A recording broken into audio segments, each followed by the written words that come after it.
building in Bhopal, more recent building, they have used fly ash bricks, which are not stabilized, but which are mixed with mud for a particular reason, because fly ash is a waste material from thermal power plants, and that waste is a major problem. And there's also a very strong now fly ash brick making industry.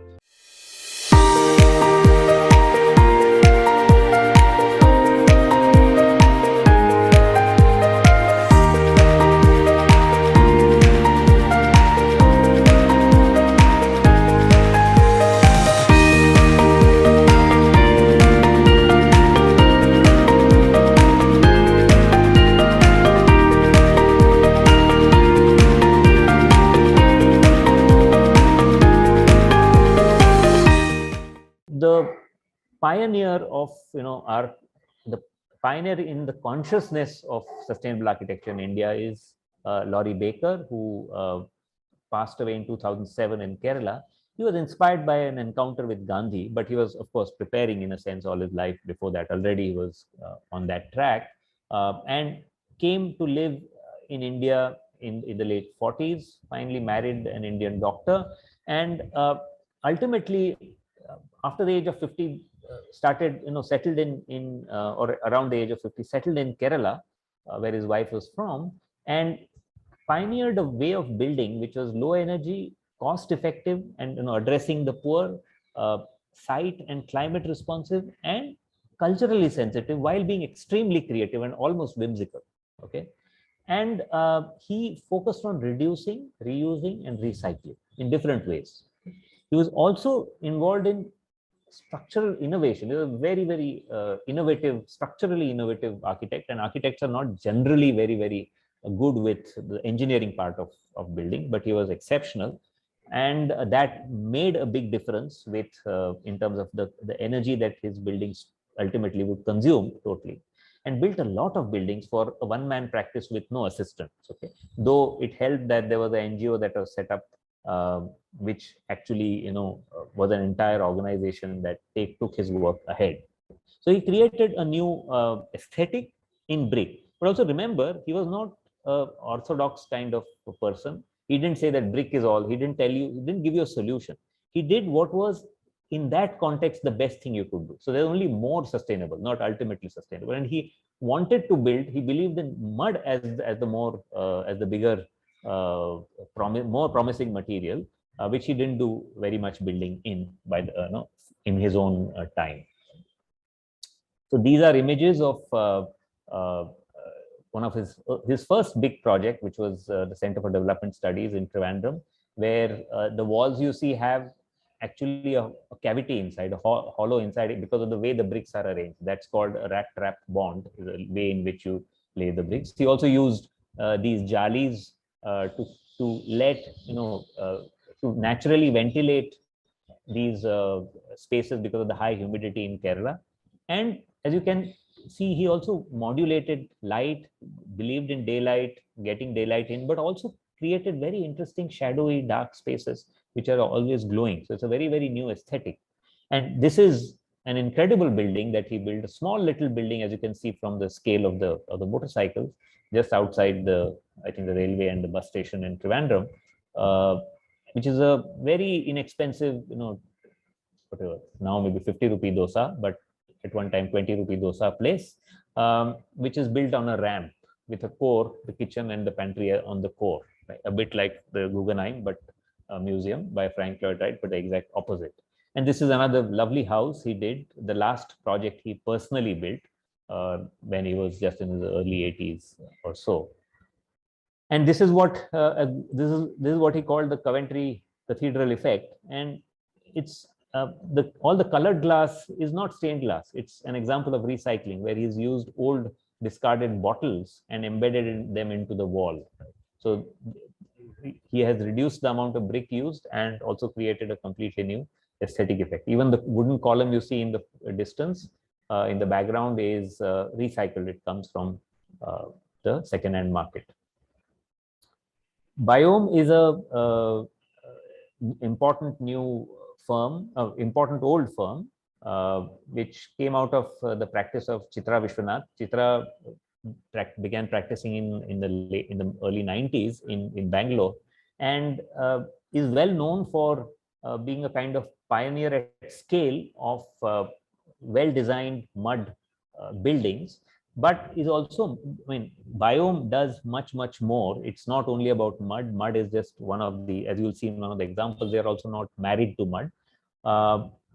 And what is important is it comes out of that whole ecosystem that is created, has its roots in the research that happened at IISc, Indian Institute of Science, where Dr. Jagdish and Dr. Yogananda developed mud technology, and including with new presses, mud block presses to prepare mud blocks, which then was taken ahead by them themselves through their consulting work, but also by people like Chitra, who also have created a new ecosystem of contractors who can build with that mud, so that many more people in Bangalore today build with mud. There are, I think, at least a couple of thousand houses, I expect, or buildings or more than 1,000 certainly in Bangalore, which are in mud. These are some examples. I've been to the house on the right, and incidentally, all the photographs of Baker were taken by me, so I visited. I've tried to include largely projects that I myself visited. And here, what is interesting in the house of Nishwat and Prakash is that it illustrates an important principle that Chitra and Biome follow, which is that you take the mud that is used in the blocks or in the walls is actually excavated from the site itself. So you are completely cutting out all the transport related costs, but also the environmental costs along with that. And you of course save the topsoil very carefully and then reuse it over the landscape around it. And there's also, and you can see on the left is a government building that which uses blocks and also vaults, which are the semicircular like arches turned into in an array, which becomes a form of a roof. Okay. But as I said, Biome is not married to mud, and in this building in Bhopal, more recent building, they have used fly ash bricks, which are not stabilized, but which are mixed with mud for a particular reason, because fly ash is a waste material from thermal power plants, and that waste is a major problem. And there's also a very strong now fly ash brick making industry. And more importantly, going beyond material, what they have found, what they have done here is kept the entire ground as a wetland, because this is a very absorbent black cotton soil. And this is about the degradation of landscape and the creation of impervious layers, which prevents water from going in underground. And they have created specific ways in which you can recharge groundwater by lifting the building up. So you reduce the footprint on the landscape, the negative footprint on the landscape. Of course, you have altered the landscape, but you've allowed water to hold and seep and so on and so forth. Hunarshala, now these two so far were independent practices, are. Hunarshala is a non-profit, and it was founded, it came into existence as a response to the 2001 earthquake in Kutch, because the people who founded it, Sandeep Virmani, Kiran Waghela, and Mahavir Acharya and Tejas Kotak, they were all, they responded, they came from different backgrounds, but came together like many others in Bhuj to really address the problem of wide-scale destruction of the built environment.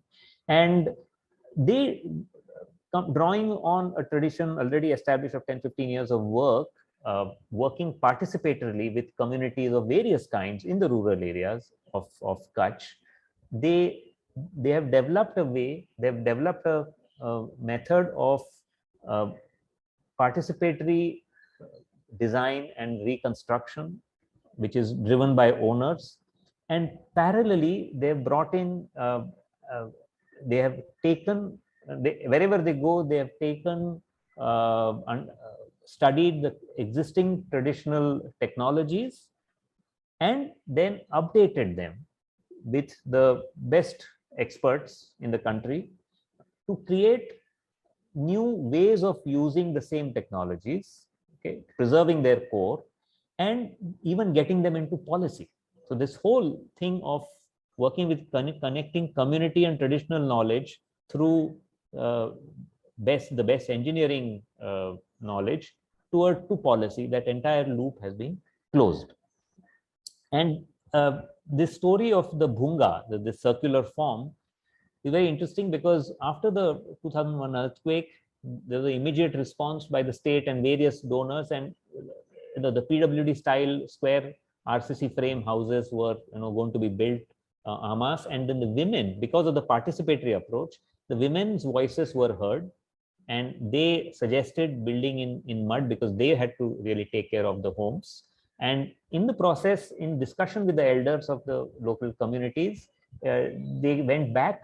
They found they found that many of the circular bunga style houses had survived the earthquake, even though they were built in mud. Mud is not good for, supposedly not good for surviving earthquakes. But this technology had come into place after the earthquake of 1819, learning from it, and those houses had stayed. So they built on that, and they developed and tested and finally got approved ways of building in mud which are seismically or earthquake resistant. Right?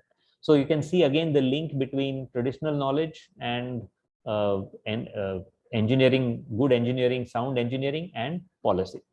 And since they work in the social sector, and so focus has always been on communities and people. There was this project which was done collaboratively, like most other work that Hunarshala has done, which was a rural livelihoods project, very close to the border in Kutch with Pakistan, where a village was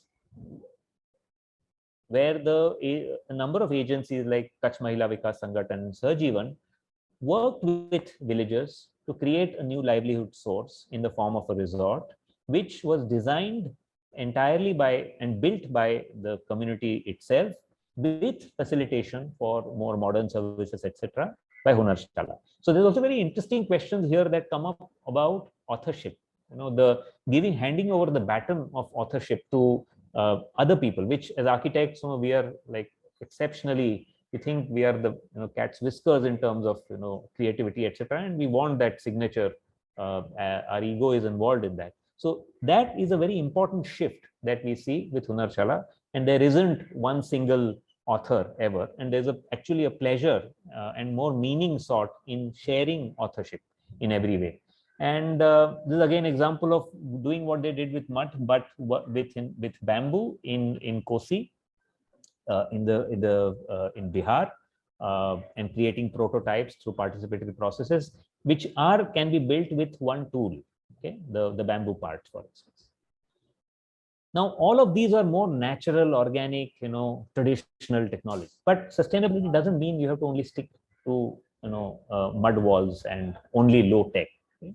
And Vinod Gupta, who did his PhD in energy, is an architect who's done his PhD in energy studies in IIT Delhi in '83, is one of the pioneers of a science-based approach. Okay?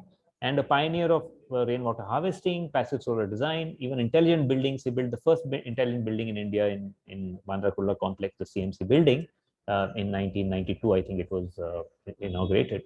And his areas, many areas, but among them of focus are energy, adaptive comfort, water conservation. And he questions and sets standards. That is his orientation, not to just follow standards, whether it's LEED or GRIHA or whatever else. Finally, however, he always starts with passive design solutions. And then, of course, is not shy of the active ones. And this is one project I'm going to show of his more recent, 2009, Neemrana University, NIIT University in Neemrana in Rajasthan, where what is important to note is the way all the buildings are long and they are aligned east-west roughly, so that the spaces between them are always, the street spaces are always in shade. And I have been there. It's very beautiful spaces. In the middle of the day, you are very comfortable. because of the shade, just like in many small towns, traditional towns in India. And then there are very careful design of daylighting, so that most of the indoor spaces are completely daylit. It is great for our own eyes, and B, of course, it cuts down significantly on our on the energy costs. Also, for cooling, he's used the earth air tunnel system, where you pass air, you take air from a small tower, from ambient air, push it down underground because temperatures are very low there, and then push that air back again up into the building. And you will see that in the right side, right hand bottom section of through the building, a cutaway through the building, you'll see that the air comes in, cool air comes in blue, and is let out into rooms, and there are exhaust flues on the outside shafts which take the hot air out, and they become also elements of the aesthetic, as you see on the right side. So the vertical elements are not just there for visual effect, they are actually performing a function of exhausting hot air and creating this circulation to keep the inside very comfortable, without expensive and complete air conditioning.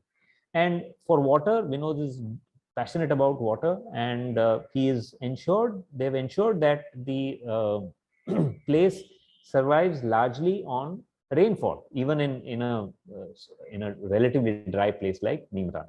And finally, with all of this, the actual energy consumption of the building is 1/6 of a LEED Platinum, which is the highest rating office building in Gurgaon. And this is the kind of spaces that you have as a result of the keeping buildings close, but managing the closeness in such that you also get enough daylight. So this is a building by Surya Kakani, who's an architect in Ahmedabad. And what is interesting, it's a factory building, 3-story, ground and 2, or ground and 3, I'm not sure, ground and 2.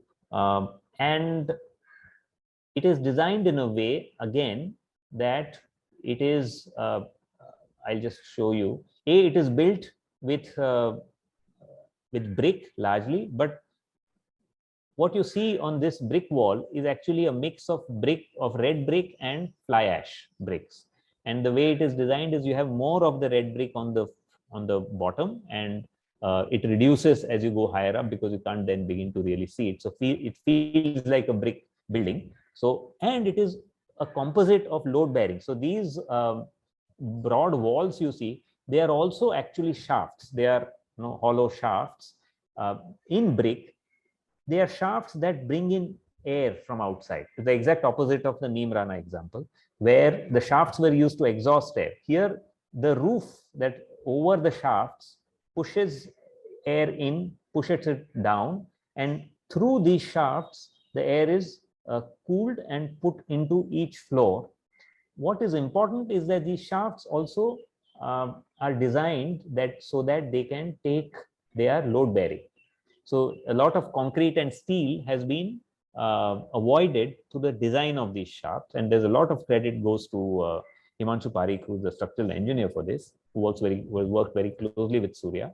And the building is built using, so the roof, each slab is free of beams because it's a fatter slab, but it is fatter because it is built with hollow blocks above a slab, which have thermocol waste, which also then obviously have other benefits. They are lighter, and they use and these are blocks made of fly ash concrete, which is produced at site. So again, you cut out all the cost of transportation. Most importantly, the building has a running courtyard across its 2 or 3 running courtyards across its entire length, from which you get light. And also the windows are they are deep. So if you see this in plan, there are walls that go deep, so you don't have direct glare, but you have tall windows, which means that if you see in these photographs, the ceiling has a lot of light washing over it, which then reflects deep into the room. And there's a garments factory, so there's a lot of work with stitching, etc., that happens here. So daylight is very, very valuable as the main source of ambient light. There's also, of course, task lights in LED that they have used. And this is some photograph. This is the level of the natural light you get because of the courtyards and the high windows at the end. And then finally, you have Sanjay Prakash, who has been a pioneer of science, numbers, and technological innovation, and who's also built in the rural areas using participatory building in the 90s. And he's always integrates passive and active technologies. He's a major pioneer of building in mud and bamboo. In fact, he with a team of 3 other architects built the biggest bamboo dome in the world in the 2010 World Expo. All 4 were from India, which is Sanjay Prakash and Mohan Rao, Tanmay Tathagat, and Pradeep Sachdev. And this is building I'm showing again to show the entire range of what sustainable architecture sustainable building can be. This is a corporate office in Manesar near Delhi, 25,000 square meters, but it is largely daylit but also shaded to reduce heat gain. There are many innovations in technically, but also in the design really, and of different tried and tested solutions coming together in one project.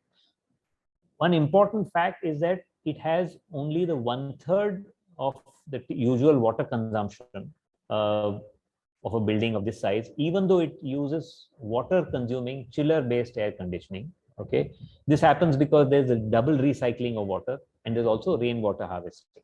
And the daylighting business is possible because of this. As the image on the left shows how the building is placed on site. It is 3 strips, 3 wings, which are east-west. 2 of them shade each other, and the ceiling height is kept at 3.2 meters, so that it enables the daylight to go deep into the building. And this is also made possible because usually you would have air conditioning. So there is air conditioning used, but it is a hybrid underfloor air conditioning, which seeks to cool the person, not the entire space. Okay? So it just throws up from the bottom, from the height of the workstation, so on and so forth. Right? So what are the lessons? We can build more sustainably anywhere, any building. We have to start with zero.